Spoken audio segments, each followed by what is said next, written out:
Rockwell hardness test. So the Rockwell hardness tester is used to measure the Rockwell hardness as per ASTM E18 standards. It is the most commonly used hardness test. It is also the fastest and most accurate form of testing method. So the force applied is in the range of 15 kgf to 3000 kgf depending upon the materials to be tested. So in the hardness test, that is Rockwell hardness test, there are two scales used. If the unit is in HRB, you can tell the unit is taken from the B scale. If the unit is in HRC, we can tell the unit is taken from the C scale. This Rockwell hardness test has three stages in measuring the hardness. A preliminary load is applied by a diamond or ball indenter for some period of time. The preliminary load is then removed and the indentation is measured. Then the load is subsequently increased till the major load. Then the major load is also released and the preliminary load is reapplied for a short span of time. The indenter is removed and the final indentation is measured. This Rockwell hardness value is calculated from the difference between the final and preliminary indentation depth measurements. This is the Rockwell hardness test. It is used for applying the indentation on the work surface. Initially, preliminary load is applied, then it is removed, then finally the major load is applied, it is also removed, then you are measuring the difference in thickness. So the difference in thickness of indentation is directly measured from the C scale or B scale according to the type of the material. Here you can see the indentation procedure.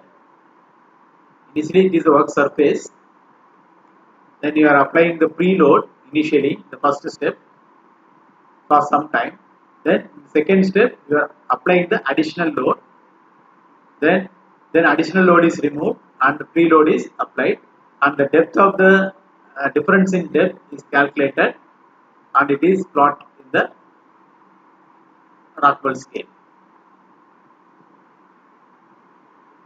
So this is another indication to check or to have a more clarity on the Rockwell hardness test.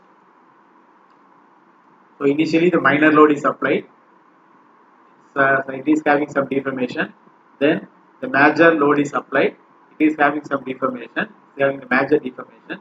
So the difference in deformation is measured, that is height of deformation is measured and it is taken as the Rockwell hardness number. So the advantages of the Rockwell hardness test are: the specimen preparation need not require. Compared to the Brinell hardness, what we do, there we want to prepare the specimen. That is nothing but we are polishing the specimen, we are lapping it and we are grinding it, right? So to make the surface smooth, we are preparing the specimen in the Rockwell hardness. But sorry, in the case of a Brinell hardness. But in the case of a Rockwell hardness, no specimen preparation is required. One. Then second thing, the hardness value can be directly applied on the spirit. In Brinell hardness, what you are doing, you are going for a indentation, calculating the diameter of indentation, you are going for analytical calculation, finally find out the BHM. But in the Rockwell hardness, the hardness values directly noted in the screen. No microscopic observations and calculations are needed here. Quick and cost effective process. Since it is a direct reading process, the time of measuring the hardness is very quick and it is also a cost effective process. It is a non-destructive test which gives some small indentation on the test surface. It is a non-destructive, it forms some small impression compared to the Rockwell hardness, compared to the Brinell hardness. Rockwell test having the small indentation. That's why we are classifying this as a non-destructive one. Coming to the disadvantage, the test surface should not be made clean from the contamination. The indenter has unknown effects on the hardness. It is one of the non-accurate method of measurements. It is unable to differentiate the higher hardness material. So these are the disadvantages of Rockwell hardness